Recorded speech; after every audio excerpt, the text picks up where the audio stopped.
Hi everyone, this is Patrick Bourne again, and I wanted to give you an update because people were asking me where is the link that the Outkick writer David Hookstead was giving regarding the expectation of a deal for the PAC by the end of March, and also regarding the fact that it was supposed to be mostly streaming. So here, as you can see, I'm on the Forbes website, and if you Google just longshot ESPN or Forbes longshot ESPN ACC, this article will show up. It's from March 8th, but there was an update put into it, and it's right here. It says update, a deal is expected before the end of March. So there it is.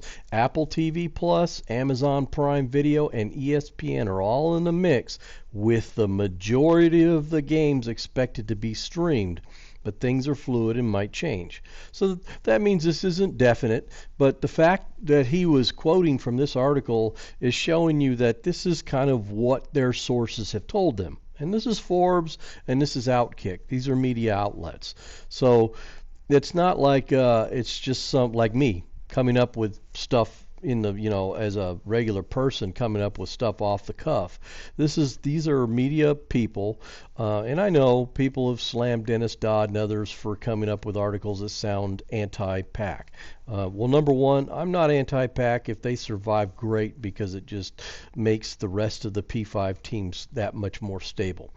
But the fact, as I stated before, Oregon and Washington seem to have a foot out the door, this doesn't help. And then number two, you just stated right here in this article that the majority of the games are expected to be streamed. Well, we've been told and heard from other news sources that Oregon and Washington do not want to sign any long-term, well, really any agreement that's a majority of streaming.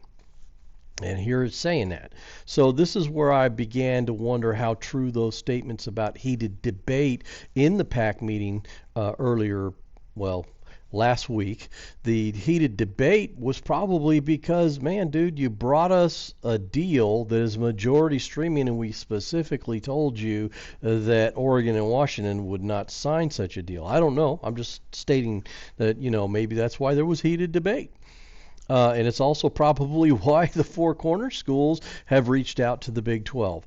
Again, these reporters are not giving you kind of their rumor. They're telling you what they're hearing. And we know, as I have in another video, that Colorado had a behind-the-doors meeting. And people say, oh, it wasn't related. But one of the Colorado people said, Colorado just got out of a special session, and nobody really knows what specifically they were talking about, but all eyes are on the fact that this might be about a potential conference change. And the fact that no news came out of this tells me that it probably is about that, and they are really strongly looking at changing conferences. And otherwise, it would have just come out and we would have heard immediately, we're sticking in the Pac-12 or whatever the meeting was about, this is what it was about. There's enough eyes on Colorado right now where I think someone would have found something out. He was suggesting that this means that meeting may have had something to do with talking about a future public meeting to publicly join the Big 12. I don't know. But it seems to me we'll know by the end of March, according to this, and it's not a good sign if it truly is the majority of the games being expected to be streamed. That would be bad for the PAC. So that's all I'm doing, is I'm showing you the article as related to the other video. So hopefully you guys enjoy this. Please give feedback. We're here to just kind of talk about it, bounce it off each other's walls, and see what's going on. All right. Thank you. Big 12 open for business. There is no doubt the Big 12 is open for business. We will leave no stone unturned to drive value for the conference.